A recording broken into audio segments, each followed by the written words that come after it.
জাকারিয়া নবীর স্ত্রী এবং জাকারিয়া নবী একসাথে দোয়া করে। দোয়া করার পরে আল্লাহ তাআলা জাকারিয়া নবী এবং ওনার স্ত্রীর দোয়া কবুল করে ফেলছে। আল্লাহ তাআলা বাণী পৌঁছে দেয়, জাকারিয়া তোমাদেরকে একটা সন্তান দেওয়া হবে। জাকারিয়া নবীকে আল্লাহ সন্তান দিতা তো দিতা, আরো আগে দিতা, কিন্তু এখন আমার বয়স, বৃদ্ধ বয়স, তুমি আমার সন্তান দিবা। আলহামদুলিল্লাহ। এ জাকারিয়া যখন সন্তান দেই নাই বলছি দেব না, তখনও বলতো আলহামদুলিল্লাহ, আবার এখনো কো আলহামদুলিল্লাহ। আল্লাহ তাআলা জাকারিয়া নবীর খুশি হয়ে একটা ছেলে সন্তান দান করছে। বাবা কইলেন না? ছেলে সন্তান দান করার পরে জাকারিয়া পয়গম্বর আল্লাহ তাআলার কাছে দোয়া করছে। জাকারিয়া নবীর ছেলেটা আস্তে আস্তে বড় হয়েছে, 7 বছর। কয় বছর?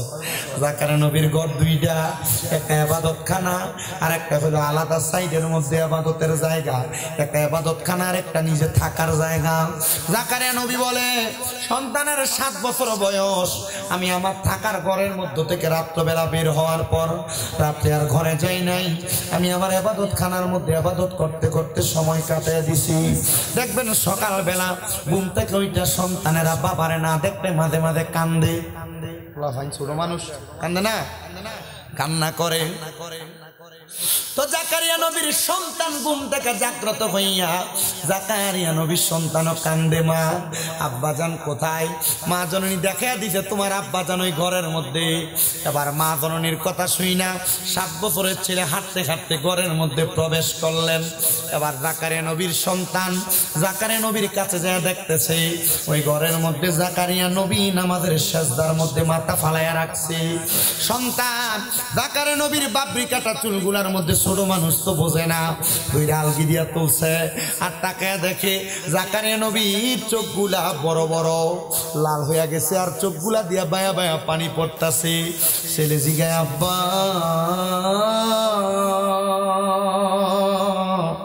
ও আব্বা, আপনার চোখের মধ্যে কেন এত পানি? জাকারিয়া নবী কান্দে, হাত ডাক দিয়া কয়, বাবা কবর এমন একটা মারাত্মক জায়গা রে, ওই কবরের পরে হাসর, মিজান, ফুসেরা 3টা জায়গা আছে জান্নাতের আগে। ওই কবর থেকে জান্নাত পর্যন্ত যে 3টা কঠিন জায়গা, ওই 3টা কঠিন জায়গা পাড়ি দেওয়ার সহজ করার যেই মাধ্যম, এটা হলো বান্দার চোখের পানি। আপনি না নবী, আপনি কি লাগে এটার জন্য কান্দেন? কয় উম্মতের শিখাই। জাকারিয়া নবী কয়, ফুতের এই কথা বইলা আমি আমার সন্তানকে কুলে নিয়ে ঘরে চইলা গেছি। বলছি আমার স্ত্রী খাবার রেডি করো, আমি গোসল কইরা খাবার বক্ষণ করবো আমার সন্তানকে নিয়ে। জাকারিয়া নবী গোসল করতে চলে গেছেন, শেষ করে ঘরে এসে জিজ্ঞাসা করে আমার সন্তান কোথায়? ওনার স্ত্রী বলতেছে, আমি তো জানি আপনার সন্তান আপনার সাথে। উনি বলে, আমি জানি তোমার সাথে। ও বন্ধু, ও নবীর উম্মতের দল, আশিক রাসূল ভাই বাবারা, জাকারিয়া পয়গম্বর ওই জায়গার মধ্যে দাঁড়ায়া থাইকা ডাক দিয়া কই, স্ত্রী আমার সন্তান বুঝি ঘরের মধ্যে নাই? খুঁজতে খুঁজতে জাকারিয়া পয়গম্বর ওই এলাকার পাহাড়ের গুহা একটু বাদ রাখে নাই, গাছের আড়াল খেজুরের বাগান বাদ রাখে নাই, কোনো মানুষের বাড়ি ঘর বাদ রাখে নাই, কোনো জায়গার মধ্যে জাকারিয়া নবী ওনার সন্তানটারে খুঁজা খুঁজা পাইতেছে না। 7 দিনে হয়ে গেছে, জাকারিয়া নবী ওনার সন্তানরে ঠোকায়া পাইতেছে না। জাকারিয়া নবী আমার আল্লাহর কাছে কান্দে, আল্লাহ এতদিন পর্যন্ত সন্তান দিছ না। আমি জাকারিয়া নবীর মনের ভিতরে কোনো কষ্ট ছিল না, এই বয়সে সন্তান দিলা, এখন সন্তানের বয়স 7 হয়ে গেছে, সন্তানদের 7 দিন খুঁজে পাই না। আল্লাহ আমি জাকারিয়া নবীর কাছে ভালো লাগে না। জাকারিয়া নবী কান্দে কান্দে কান্দে একটা খেজুর গাছের সাথে হেলান দিয়া কান্দতে কান্দতে ঘুমায় গেছে। গায়েবী ভাবে আওয়াজ আসে, জাকারিয়া সব জায়গায় তো খোঁজলা, যে ঘরের ভিতরে তুমি যাইয়া আমি খোদারে ডাকো, ওই ঘরের ভিতরে যাইয়া সন্তানটারে খুঁজা দেখছো নি? উনি বলে, ঘুম থেকে লাফ দিয়ে উঠছি, একটা দৌড় মাইরা ঘরের ভিতরে ঢুইকা গেছি, যে দেখতাছি রে আমার 7 বছরের ছোট ছেলে সেজদার মধ্যে পড়া রইছে, মাথাটা আলগি দিয়া তোলা দিয়া আমি তাকে দেখছি 7 বছরের পোলাটার চোখগুলা লাল হইয়া রইছে, চোখ দিয়া বায়া বায়া পানি পড়ে। ডাক দিয়ে কইলাম, বাবা রে এই ঘরের মধ্যে 7 দিন তুমি কি করো? সন্তান ডাক দিয়া কয় আব্বা 7 দিন আগে আপনি না আমারে বলছিলেন এই কবরের মধ্যে তাইকা জান্নাত পর্যন্ত যাওয়ার জন্য হাসর মিজান ফুলসিরাত নামক যে কঠিন জায়গা আছে ওই জায়গাটা পাড়ি দেওয়ার মূল মাধ্যম চোখের পানি। আব্বা আমার আল্লাহ তো আমি সন্তানরেও মাফ দিত না, এই জন্য আমি কান্দি, আমার আল্লাহ যেন আমারে মাফ করে দেয়। চিন্তা করছো নি রে ও আমার রামপুরের বাবারা, তোমার 7 বছরের পোলারে মোবাইলে কার্টুন না লাগাই দিলে ভাত খায় না, মোবাইলের ভিতরে টিকটক ভিডিও না লাগাই দিলে ফোন সন্তান ভাত খাইতে পায় না। আর ওই সন্তান 7 বছরের বয়স আল্লাহ তাআলার কবরের ভয়ে কান্দে। কান্না করার কারণ হইল উনি বলতেছেন আমার আব্বা জানের কাছ থেকে শিক্ষা। সন্তানের জন্য জাকারিয়া নবী কান্দে আর কয় আল্লাহ তোমার কাছে ইবাদতকা সলিহিন নেককার সন্তান চাইছি, এমন একটা সন্তান দিছ এই সন্তান দিয়ে আমার চাইতে তোমারে বেশি ডরায়। আল্লাহ গো তুমি আমার সন্তানটারে কবুল করো। আমার আল্লাহ তাআলা কবুল কইরা নিছে। এই সন্তানের দল তোমার বাপ মা তোমার জন্ম দেওয়ার পরে নিজের চিন্তা তত বেশি করে নাই, জাকারিয়া নবী ওনার সন্তানের চিন্তা বেশি কইরা আমার আল্লাহর কাছে কাঁদছে। আপনার মা বাপ আপনার জন্ম দিয়ে চাইতে আরো বেশি কাঁদতাছে।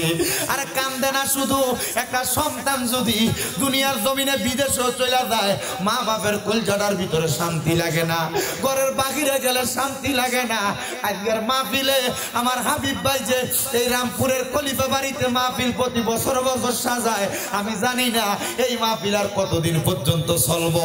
হাবিব ভাই যদি মারা যায় এই মাহফিলটা কায়েম জানি থাকবো নি। হাবিব ভাইয়ের বংশের মানুষের জন্য দোয়া করায়, এলাকার মুদ্দেগানের জন্য দোয়া করায়, বৈদেশিরার জন্য দোয়া করায়, হায়াতে বাসিন্দা মানুষের লেগে দোয়া করায়। আল্লাহ আজকের মাহফিলে কোন পোলা পাঞ্জানি বসছে যারার মা বাপ তারা এত কষ্ট করে করে মানুষ করছে, কিন্তু এই মা বাপ অন্ধকার কবরের বাসিন্দা হইয়া রয়েছে।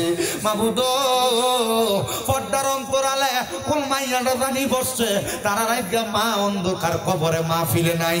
আল্লাহ কোন মাইয়াটা জানি পর্দার আড়ালে পয়সা রয়েছে তার আব্বা দুনিয়ার জমিনের মধ্যে নাই, তারা আছে। মাবুদ যারার মা নাই যারার বাবা নাই তারার মনে শান্তি নাই।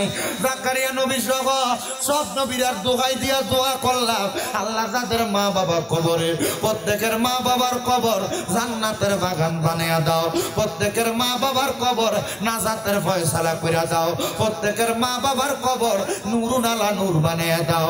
আল্লাহ ও দয়াল রব্বুল আলামিন যারার মা বাবা বাইসা রইছে আম্মা আব্বার হায়াতের মধ্যে বরকত দান করে দাও, আমিন।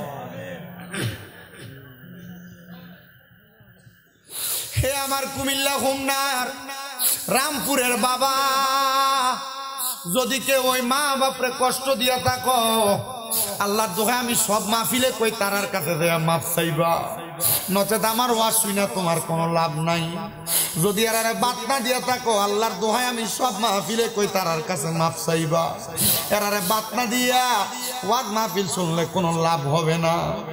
অনেক মহিলারা শ্বশুর শাশুড়িরে কষ্ট দেও, মনে রাখবা গো মা, যতদিন শ্বশুর শাশুড়িরে মা বাবার মতো মনে না করবা শান্তি পাইবা না।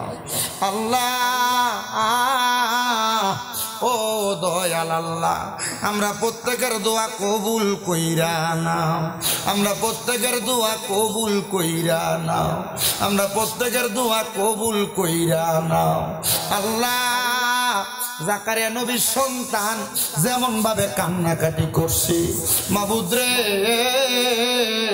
ও দয়াল আল্লাহ আমাদের সবাইকে ওই কবরের কথা চিন্তা কইরা কইরা কান্না করার তৌফিক দান করো। এ কাইন্দো রে বাবা কাইন্দো, কেন জাননি আমার নবী কয় দুনিয়াতে যেই ব্যক্তি দৈনিক মাত্র 20 বার মরণের কথা স্মরণ করবে ওই ব্যক্তি যদি ওই দিন মারা যায় আমার আল্লাহ তারে শহীদের মর্যাদা দিয়া দেয়, আমার আল্লাহ তারে শহীদের মর্যাদা দিয়া দেয়। আল্লাহ দুনিয়ার জমিনের মধ্যে আমাদেরকে মরণের প্রস্তুতি নেওয়ার তৌফিক দান করো। শ্বশুর বাড়িতে যাও, মিষ্টি নিয়ে যাও, ফল ফ্রুট নিয়ে যাও, কিন্তু একবার চিন্তা করো ওই কবরের বাড়ির মধ্যে যে যাইবা কি সামান রেডি করছো? কবরেরও তো কিছু সামানের দরকার আছে রে আব্বা। আমি আগেই বলছিলাম কবরের সামান হইল ঈমান আর আমল, এগুলা নিতে পারবা কবরের শান্তি পাইবা। দোয়া করবা আল্লাহ যেন আজকের মাহফিলের উসিলায় সব কবরবাসীরে মাফ কইরা দেয়। দামেস্কের জমিনের মধ্যে একজন হাফেজে কোরআনের সিনার মধ্যে কোরআন আছে কথা সত্য। উনি চিন্তা করলেন আমার পেটের মধ্যে বড় ব্যথা হওয়ার কারণে আমার মাথাটা এমন অবস্থা হয়ে গেছে, আমি পাগল পাড়া হয়ে গেলাম, কোনো ওষুধে আমার কাজ করে না। আমি কোনো জায়গায় গেলে এই ওষুধ দিয়ে আমার পেটের রোগটা সেবা হয় না। এবার আমি শুনতে পাইলাম আমাদের এলাকার মধ্যে নাকি একজন হক্কানি ওলি আছেন। ও বাবা, আল্লাহর ওলির দরবারের ভিতরে মাসির ফতুয়া দিয়া যায়। আরে বাবা, নবী যখন দুনিয়াতে ছিলেন, নবীজি দুনিয়া থেকে রওজা মুবারকে যাওয়ার আগে দুনিয়ার জমিনের ভিতরে এই দুনিয়াতে মাসির যে ফতুয়া মারে আপনার কাছে, এগুলা তো আপনারা বুঝাইয়া দিয়ে গেছে গা, আপনারা এরপরে আর বুঝার মতো। কারণ আপনি চিন্তা করতেছেন আর কইছে এটা সহি, এটাই সহি, এটাই সহি না। আরে বাবা, মাজারওয়ালা এই ব্যক্তিগুলা তো আল্লাহর ওলি, এই ব্যক্তিগুলা তো হক্কানি। কিন্তু হ্যাঁ, আরেকটা কাহিনী আছে। আপনার এই অত্র অঞ্চলের ভিতরে বিভিন্ন জায়গায় মাজারের ভিতরে আছে না, আল্লাহর ওলির নাম দিয়ে মাজারের ভিতরে বেরিয়ে দিয়ে গান কোয়া। এবার ওই হাফেজে কোরআন বলতেছে আমার পেটের মধ্যে বড় পীড়া। দামেস্কের জমিনে বড় মাপের আল্লাহর ওলি, ওই আল্লাহর ওলি উনার দরবারের মধ্যে কত মানুষ আসা যাওয়া করে, কত মানুষ আসা যাওয়া করে। ওই মানুষগুলা আল্লাহর ওলির কাছে যায় কত রকমের কথা বলে। কিন্তু বাবার আপনারা মনে রাখবেন, সব সমস্যার সমাধান কইরা দেয় কি? ধরে বলেন না কি? আল্লাহ করে দেয়। কিন্তু আল্লাহর বলিরা সামান্য ওসিলা মাত্র। ও বন্ধু, হাফেজে কোরআন বলে আমি নিয়ত করলাম, মনে মনে চিন্তা করলাম আমার পেটের মধ্যে তো এত ব্যথা, আগামীকালকে সকালবেলা আমি বাড়ির মধ্যে যাইয়া আল্লাহ তাআলার কোরআন তেলাওয়াত করব। এই কোরআন তেলাওয়াত করলে আল্লাহ তাআলা যদি এই আল্লাহর বলির ওসিলায়, আল্লাহর বন্ধুর ওসিলায় আমার পেটের পীড়া, আমার পেটের ব্যথা যেন আল্লাহ ভালো করে দেয়। ওই ছাত্র হাফেজে কোরআন উনি বলেন আমি আল্লাহর বন্ধুর মাজারের সামনে, মাকবারার সামনে দাঁড়ায়া দাঁড়ায়া আল্লাহ তাআলার কোরআন তেলাওয়াত করলাম। কোরআন তেলাওয়াত করার পরে আমি যখন তেলাওয়াত করতেছি, হঠাৎ করে দেখলাম আস্তে আস্তে আমার পেটের ব্যথা নিবারণ হয়ে যাচ্ছে, আমার পেটের মধ্যে কোনো ব্যথা নাই। আমি বাড়িতে চলে গেলাম। যাওয়ার পরে হঠাৎ পরের দিন আমি লক্ষ্য করে দেখলাম আমার পেটের মধ্যে আবার পীড়া দিচ্ছে, পেটের মধ্যে আবার ব্যথা দিচ্ছে। এমন টাইমে আমি আবার নিয়ত করলাম হযরতে ফতে আলী সুবহানী রহমাতুল্লাহ আলাইহি নামক ওই আল্লাহর ওলির মাকবারার সামনে, মাজারের সামনে যায়া আমি আবার আল্লাহ তাআলার কোরআনুল কারীম তেলাওয়াত করব। উনি বলেন আমি দ্বিতীয় দিন আবার আল্লাহর ওলির মাকবারার সামনে যাইয়া আল্লাহ তাআলার কোরআন তেলাওয়াত করতে লাগলাম। কোরআন যখন তেলাওয়াত করতেছি, আবার আমার আল্লাহ তাআলা আমার পেটের ব্যথা নিবারণ করে দিছে। জোরে জোরে বলেন সুবহানাল্লাহ, মুহাব্বতে কন্যা সুবহানাল্লাহ। এবার আল্লাহর ওলিটা লক্ষ্য করে দেখতেছে, এ বেটা সামনে দিয়ে আসো, তুমি এদিক দিয়ে পিছন দিয়ে যাও, পিছন দিয়ে, সামনে দিয়ে মানুষের ডিস্টার্ব দিও না। আল্লাহর ওলির মাকবারার সামনে আমি যখন দ্বিতীয়বার কোরআন তেলাওয়াত করলাম, আমার পেটের ব্যথা নিবারণ হয়ে গেছে। এবার আমি চলে গেলাম। কিন্তু তৃতীয় দিন আমি লক্ষ্য করে দেখলাম আমার পেটের মধ্যে আরো ব্যথা। আমি আবার আল্লাহর ওলির মাকবারার সামনে দাঁড়ায়া দাঁড়ায়া আল্লাহ তাআলার কোরআন তেলাওয়াত করা শুরু করলাম। কিন্তু অন্যদিন আমি যখন কোরআন তেলাওয়াত করতাম আমার পেটের ব্যথা সাথে সাথে নিবারণ হয়ে যাইত। কিন্তু আর আমার পেটের ব্যথা নিবারণ হচ্ছে না, মানে পেটের ব্যথা যায় না।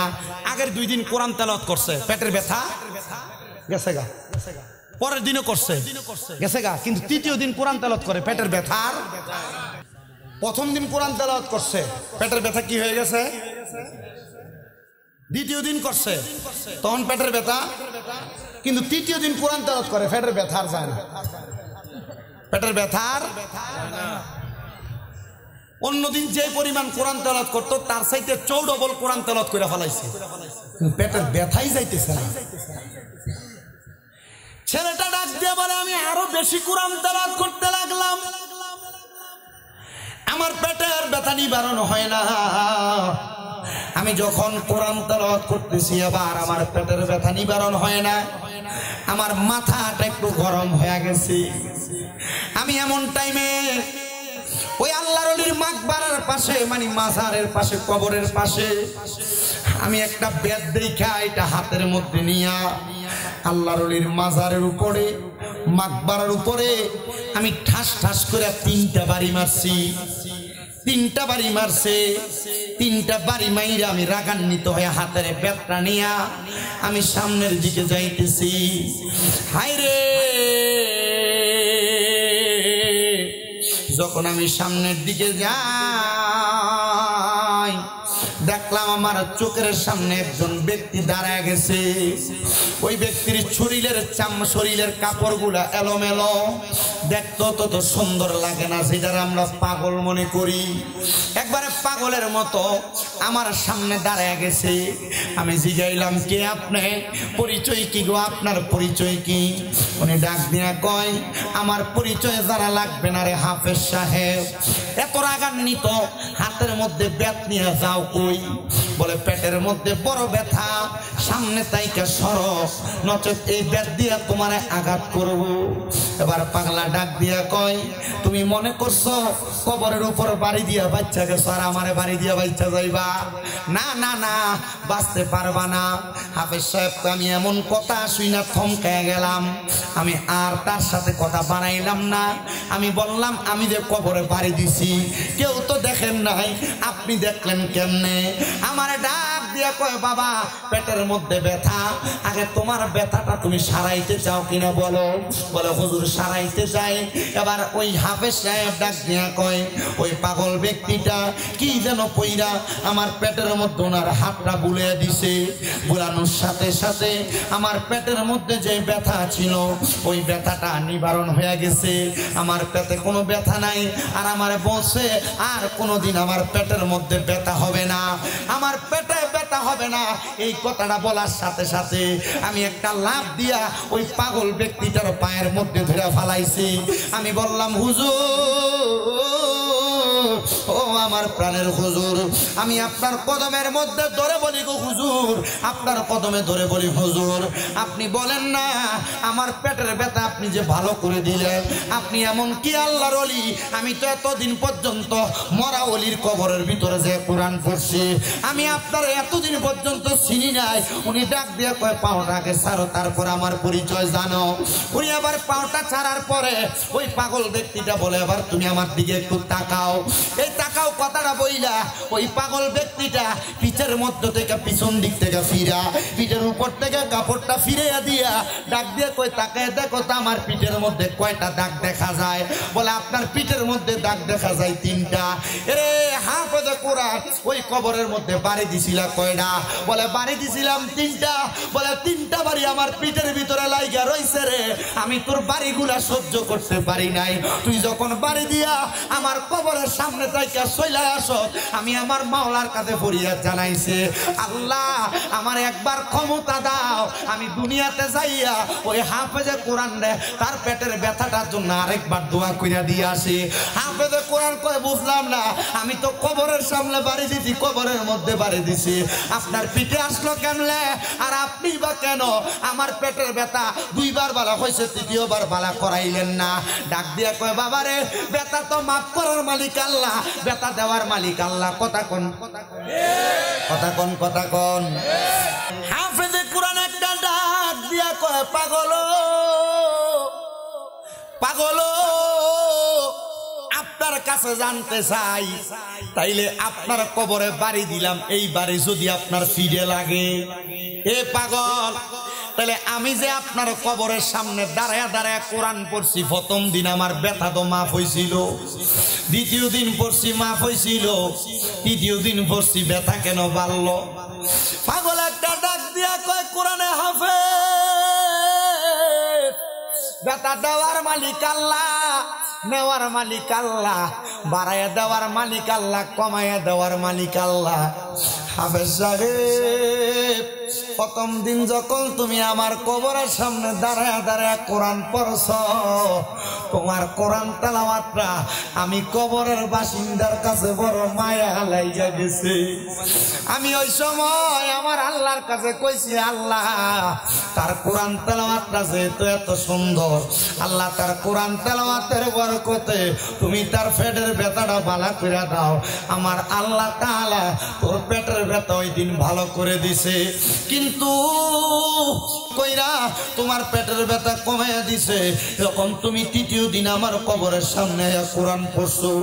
আমি যখন তোমার কোরআন তেলাওয়াত শেষ হয়ে যায়, আমি আমার আল্লাহর কাছে দোয়া করছি, আল্লাহ আপনি তার পেটের ব্যথাটা আরেকটু বাড়াইয়া দেন, সে যেন আমার কবরের সামনে আরেকটু বেশি করে কোরআন শরীফ পড়ে।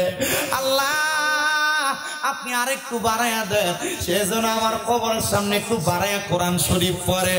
হায় রে, তুমি যখন আরেকটু বাড়াইয়া পড়ছো, তুমি যখন কোরআন তেলাওয়াত আবার শেষ করো, আমি আবার আমার আল্লাহর কাছে কইছি, আল্লাহ আপনি তার পেটের ব্যথাটা আরেকটু বাড়াইয়া দেন, সে যেন আরেকটু আমার কবরের সামনে কোরআন তেলাওয়াত পড়ে। কিন্তু আমি বুঝছি না রে, তুই যে এই কোরআন তেলাওয়াত করতে করতে বিরক্ত হইয়া যাবি, রাগান্বিত হইয়া আমার কবরের উপর আঘাত করবি। তার মানে বোঝা যায় আল্লাহর ওলিদের কবরের উপরে আঘাত করলেও এটার ব্যথা আল্লাহর ওলিরা পায়। কথা কন্যা ঠিক কিনা? অনেক মুনাফিকেরা, অনেক বেঈমানেরা গত কয়েকদিন সরকার পতনের পরে দেখছেন নি আপনারা, জানি না, মাজারের মধ্যে হামলা চালাইছে, আল্লাহর ওলির মাজার ভাঙতে গেছে। আরে অনেক মানুষ এটার বিরোধিতা করছে, আমি কিন্তু বিরোধিতা করছি না। আমারে যখন কেউ আয়া কয় হুজুর দেখছেন নি এরা তো যায় যায় মাজার ভাঙ্গালায়, আমি কইছি বেশি করে ভাঙতো ক, বলে হুজুর মা এটা কেমন কথা কন? আমি কইছি এরা মাজার ভাঙতে গেছে, মাজার কিন্তু ভাঙছে না। কয় হুজুর কেন গো? আমি কইলাম এরা তো মাজার ভাঙতে দেয়, শুধু উপরের ইট পাথরটি সরাইছে। এরারে কইয়া দেখো 3.5 হাত মাটির তল পর্যন্ত যাইতে যাইয়া দেখবো ওই জায়গার মধ্যে মাজারওয়ালা তিনি শুয়া রইছে রে, তাজা আল্লাহর ওলিরা শুয়া রইছে। আরে কেউ শেষ পর্যন্ত ভাঙ্গে নাই, উপর দিয়া ভাঙ্গা ভাঙ্গা চলে আসছে, রাতের অন্ধকারে চোরার মতো যায় যায় ভাঙছে। ঘোষণা দিয়া যদি সুন্নিরার আল্লাহর ওলির মাজার ভাঙতে যাইতো, আল্লাহর কসম সুন্নিরাও তাদেরকে প্রতিহত করত।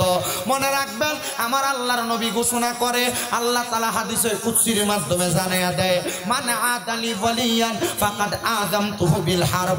আমার আল্লাহর বন্ধুদের সাথে যারা দুশমনি করে, আল্লাহর ওলিদের সাথে যারা বেয়াদবি করে, আমার আল্লাহ কয় আমি আল্লাহ নিজে তার লগে যুদ্ধের ঘোষণা করি। এবার আপনারা বলেন বাবারা, আল্লাহর ওলির লগে বেয়াদবি করলে যদি আমার আল্লাহ যুদ্ধ ঘোষণা করে, আল্লাহর লগে যুদ্ধ করার ক্ষমতা দুনিয়ার কোনো মানুষের আসেনি রে বাবা, নাই নাই নাই। আল্লাহর লগে যুদ্ধ করতে যাইবা, আল্লাহর লগে যুদ্ধ করতে গেলে ফেরাউনের নমরুদদের মতো জুতার মারি খেয়ে মরা লাগবো। তোমার কথা কয় না খা, ফেরাউনের মতো নীল নদের ভানির ভিতরে সুবা খাইয়া মরা লাগবো। এই জন্য আল্লাহর ওলির লগে তোমরা কোনোদিন বেয়াদবি কইরো না, পারলে মানবা, না পারলে দূরে দূরে থাকবা। কিন্তু যখন তুমি কোনো আল্লাহর ওলিদের সঙ্গে বেয়াদবি করবা, আমার আল্লাহ তাআলা ডাইরেক্ট তোমার দুনিয়া এবং আখিরাতের মধ্য থেকে তোমারে কাটাইয়া রাখবে। এই জন্য আমার পর্দার অন্তরালের মা ও আমার বাবারা, আমি যেই জন্য এই কোরআনুল কারীমের মর্যাদার বয়ানটা করতেছিলাম, আপনারা বেশি বেশি করে কোরআন তেলাওয়াত করবেন। আপনারা অনেকে কত দোয়া করেন, আমার আল্লাহ তাআলা আপনারা দোয়া কবুল করে না। এই কথা কোন না, কত দোয়া করেন, দোয়া কবুল করে না।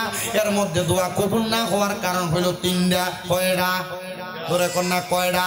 দোয়া কবুল না হওয়ার কারণ হইল 3টা। 1 নাম্বার হালাল খানা ফেটে যায় না। 2 নাম্বার আমরার ভিতরে এখলাস নাই, এখলাস মানে খোদা বেশি নাই আর কি, এখলাস নাই। 3 নাম্বার আমরার ভিতরে ইহসান নাই, মানে মানুষের প্রতি মায়া মোহাব্বত, মায়া মমতা নাই। এই জন্য আমরা দোয়া দিয়ে আল্লাহর কাছে কবুল হয় না। তো দোয়া কবুল হওয়ার মূল মাধ্যম যেটা, ইবাদত কবুল হওয়ার মূল মাধ্যম যেটা, সেটা হইল হালাল খানা। আমরা হালাল খামু কইতে গা, আমরা সমাজের ভিতরে দি সুদখোরের অভাব নাই। কথা কন না কেন? আমরা হালাল কাম করতে গিয়ে আমরা সমাজে ঘুষখোরের অভাব নাই। আপনারা আবার ঠিক ঠিক কইতাছেন, এটিরে ধরে নিয়ে আপনারা মসজিদের সভাপতি বানান, এটিরে ধরে নিয়ে আপনারা মসজিদের সেক্রেটারি বানান, এটিরে ধরে নিয়ে আপনারা এলাকার হদ্দার বানান, এটিরে ধরে নিয়ে আপনারা আদ্দার মাতাব্বর বানান। কথা কই না?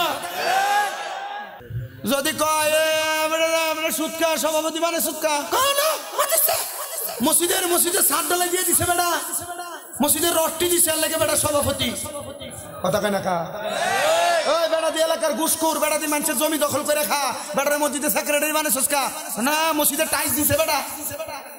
আপনার কষ্ট হইতেছে? আসেনি এমন? কম না বেশি?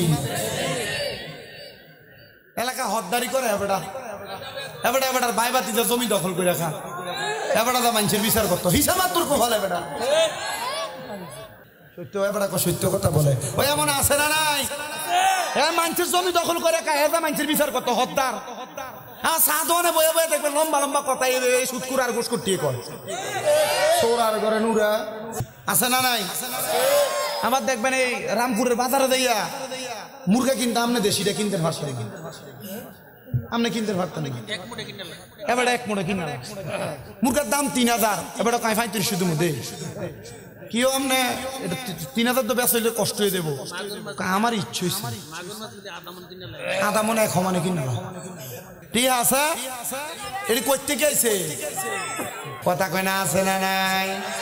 ওই আছে না নাই? আবার আপনার এলাকার ভিতরে সাধনে বই এটির পক্ষে কথা কন, এক কাপ চায়ের লোভে, এক কাপ চায়ের লোভে এটির পক্ষে কথা কন। কথা বলেন এমন আছে না নাই? কি জবাব দিব এটি আল্লাহর কাছে? আবার অবৈধ জমি মনে করেন বাপ মরে গেছে, বাপ বইনের সম্পদ বুঝিয়ে দেয় না, 2 লাখ টাকা দিয়ে বই দাবি দাবি দাবি দাবি ছেড়ে দেয়। বড় ভাই মরে গেছে, ভাই বাসি যারা জমি বুঝিয়ে দেয় না, এমন সিটার নাই আপনার এলাকায়? আল্লাহ এটি থেকে আমরা হেফাজত করব, আমিন কর। আমার বাজানেরাম কষ্ট হইতেছে, গভীর মনোযোগ। বড় বিলাতি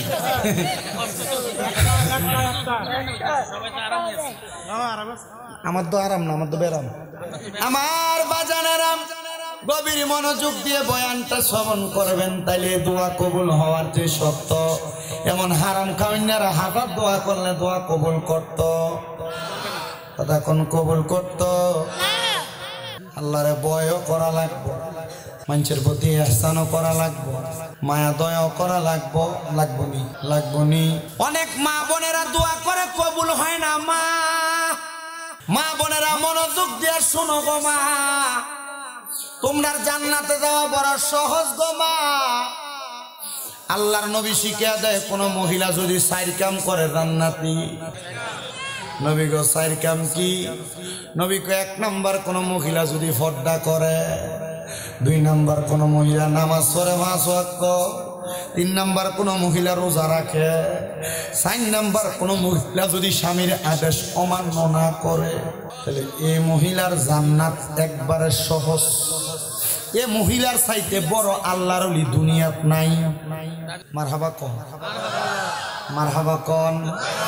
মা গো মা, নামাজ পড়ো, পর্দা করো, রোজা রাখো, কিন্তু জামাই যদি অন্য কোন কথা একটু থেকে একটু টের বেটের একটা দমক দাও, জামাইয়ের কথাটার মানো না, আল্লাহর কসম তোমার নামাজ কামে লাগতো না, রোজা কামে লাগতো না।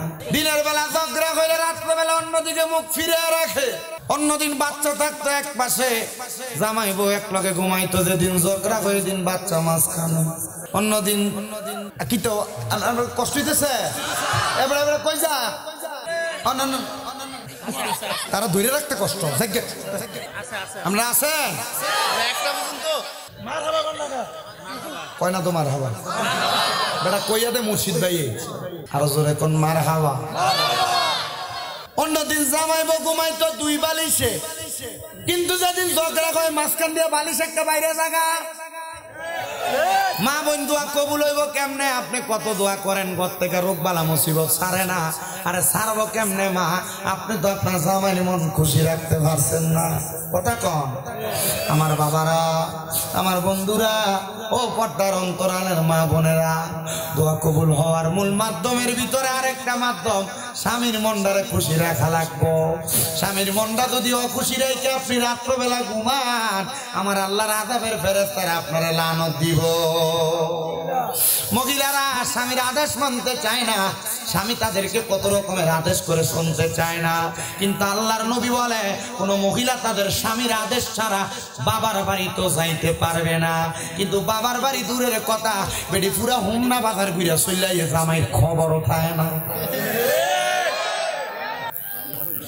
3 বছর দাবাত দিছেন না দিলে কি তৈব কষ্ট হইতেছে আপনারা। এ মা, যদি জান্নাতে যাইতে চাও গো, স্বামীর আদেশ মানবা, স্বামীর দমক সহ্য করবা, স্বামীর কথাগুলা মাইন্না মাইন্না চলবা। আমার নবী কয়, এক একটা মহিলাকে আমি নবী পানির সাথে তুলনা করলাম। নবী গো কেন? বলে পাথরের সাথে তুলনা করি নাই। নবী গো কেন কেন কেন? বলে পাথর যেই কোনো জায়গায় রাখা যায় না, কিন্তু পানিকে যেই পাত্রে রাখবা সেই পাত্রের মধ্যে থাকবে। একটা মহিলা যদি পানির মতো হইয়া যায়, ওই মহিলা সংসারে কোনোদিন অশান্তি হবে না, ওই মহিলা কোনোদিন সাংসারিক জীবনে অশান্তি পাবে না, ওই মহিলা কোনোদিন তার পারিবারিকভাবে অশান্তি পাবে না। এই জন্য আমার কন্যার মা বোনেরা, রামপুরের মহিলারা, আপনারা কোনোদিন আপনাদের স্বামীর অমান্য করবেন না, স্বামীর অবাধ্য হবেন না, স্বামীর কথা অমান্য কইরা চলবেন না। দেখবেন গোমা শান্তির অভাব হবে না। কিন্তু অনেক মহিলারা কয় হুজুর স্বামীরে মানতাম কেমনে? বেটা সিগারেট খেয়ে বাড়িতে আসে, বিড়ি খেয়ে বাড়িতে আসে, হুজুর বাথরুমের গুয়ের গন্ধ এত ভালো লাগে, জামাইয়ের মুখের সিগারেটের গন্ধ এর চাইতে আরো দুর্গন্ধ। তখন আর এই বেডির আর জামাইরে ভাল লাগে না, সুইটারে ভাল লাগে। কথা কয় না? আপনার মুখের ভিতরে দুর্গন্ধ, ফসা গন্ধ। আপনার বউ আপনার রাত্রবেলা গেলে আপনার পাশি দিয়ে শুইব কেমন? আপনি আমার কোন বেডির ভাল লাগে না, তখন বন্ধ করার লাগবো না। আল্লাহ দোহাই লাগে, যে পোলা পান অথবা যে ভাইয়েরা সিগারেট খায় এরা জিজ্ঞাসা করে দেখেন শিক্ষক কার কাছে। একদিন আমার এক ভাইয়ে কইছিল কোন রকম একটা টান দিয়ে দেহ না, একদিন কোন রকম একটা টান দিয়ে দেহ না, তারা বানাইছে। এমন বন্ধু পরিত্যাগ করো যে বন্ধু তোমার সিগারেট খানা শিখায়, যে বন্ধু তোমার নেশা করা শিখায়, যে বন্ধু তোমার মানুষের হক খাওয়া শিখায়, হ্যাঁ গান শিখায়, বত্তা খাওয়ানোর নাম দিয়ে মানুষের ক্ষেত্রে মূলা চুরি শিখায়। কথা কয় না? আছে না নাই?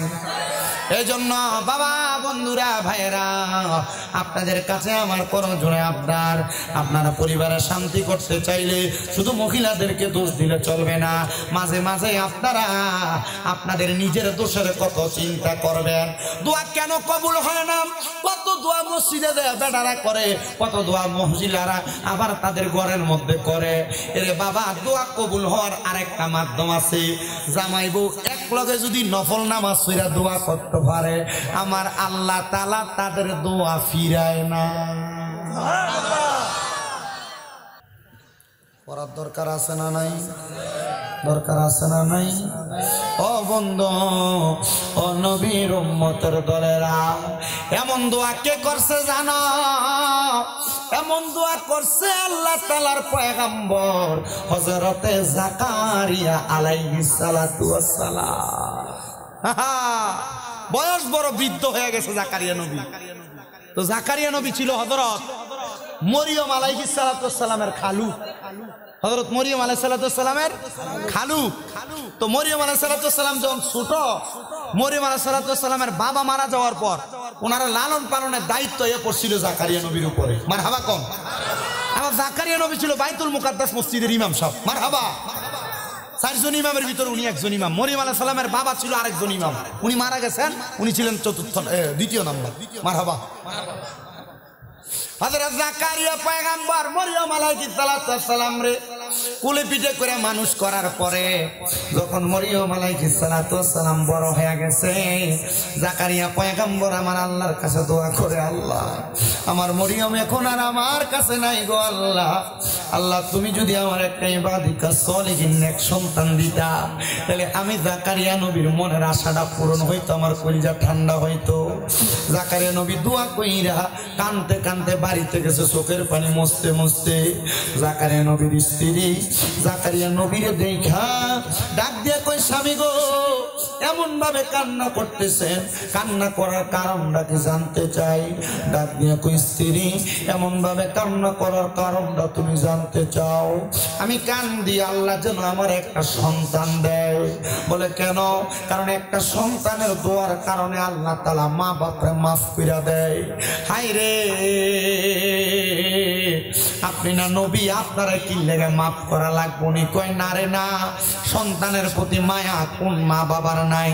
অনেক পোলাপান মনে করে মা বাপ সন্তানদের বেশি বেশি এখানে সেখানে গেলে বারবার ফোন দিয়া দিয়া কয় তাড়াতাড়ি বাড়িতে আয়। এটা এমনি কয় না রে, মা বাপ চিন্তা করে পুত্রানি ওই জায়গায় বেশিক্ষণ থাকলে কোনো বিপদ হয়ে যায়, পুত্রানি ওই জায়গার মধ্যে বেশিক্ষণ থাকলে কোনো বিপদে পড়া যায়। সন্তান মাঝে মাঝে মা বাপ এই কথা বললে তুমি মা বাপরে ধমক দিয়া কো কিছু হইতো না, আমি আইতাছি রাহো, রাওকে ফোনটা কাইটা দাও। না না না, মনে রাখবা তারার মা বাপ নাই, এরারে কেউ ফোন দিয়া খবর লয় না, এরারে ফোন দিয়া কেউ খোঁজ খবর লয় না। এজন্য আবদার জানাই রে ও আমার রামপুরের বাবারা, মা বাপ যদি তোমরা এমন ফোন দিয়া খবর লয়, আম্মা আব্বারে কখনো তোমরা ধমক দিও না। এমন অনেক সন্তান তো আছে মা বাপ যদি কোনো বিষয় বুঝে কইতো চায়, সন্তান ধমক দিয়া বয়ালায়, কয় তুমি বয়া তাও তুমি বোঝো না। আরে তারা বুঝে না, তুই ফুতে বুঝো, মা বাপের মতো তুমি ফুতে বেশি বোঝো না। আম্মা আব্বা বুড়া হইয়া গেলে এদের থেকে পরামর্শ নিবে, এদেরকে অবহেলা করে চলবা না। মনে রাখবা বুড়া মানুষের এক বুদ্ধি তোমার 10 বুদ্ধিও তোমার কারাইতো না। এই জন্য সবার কাছে আমার আবদার, বৃদ্ধ মা বাবারে অবহেলা করিস না, বৃদ্ধ মা বাপরে বড় মায়া করবি, আদর যত্ন করবি। হযরত জাকারিয়া নবীর স্ত্রী ডাক দিয়া কই, স্বামী আপনি যদি আমারে বলেন গো, আমরা স্বামী স্ত্রী দুইজন মিলে আল্লাহর কাছে দোয়া কইরাম। এতদিন তো আপনি বাইতুল মুকাদ্দাসে দোয়া করছেন, আমি আমার ঘরে বৈশা দোয়া করছি, আজকে রাত্রবেলা আমরা স্বামী স্ত্রী দুইজন বৈশা দোয়া করব, দেখবেন দোয়া কবুল করব। অনেক মহিলারা সন্তান হয় না, আমি বলবো স্বামীরে নিয়ে একসাথে রাত্রবেলা তাহাজ্জুদ নামাজ পড়বা, দেখবা আমার আল্লাহ তাআলা সন্তান দান করব। অনেক মহিলাদের ঘরের মধ্যে বরকত হয় না, আমি বলবো জামাইরে নিয়ে একলগে ঘরের মধ্যে নামাজ পড়বা। অনেক মহিলারা ঘরের মধ্যে রোগ বালা মুসিবত ছাড়ে না, আমি কমু জামাইটারে নিয়ে একসাথে নফল নামাজ পড়বা, ঘরের ভিতরে রোগ বালা মুসিবত থাকবে না, তোমরা নামাজ আর দোয়ার বরকতে আল্লাহ তাআলা সব ধরে দিব। এবার আপনারা বলেন, আল্লাহর নিয়ামত অর্জনের জন্য স্বামী স্ত্রী একটাই কে করে ইবাদত করার দরকার আছে না নাই?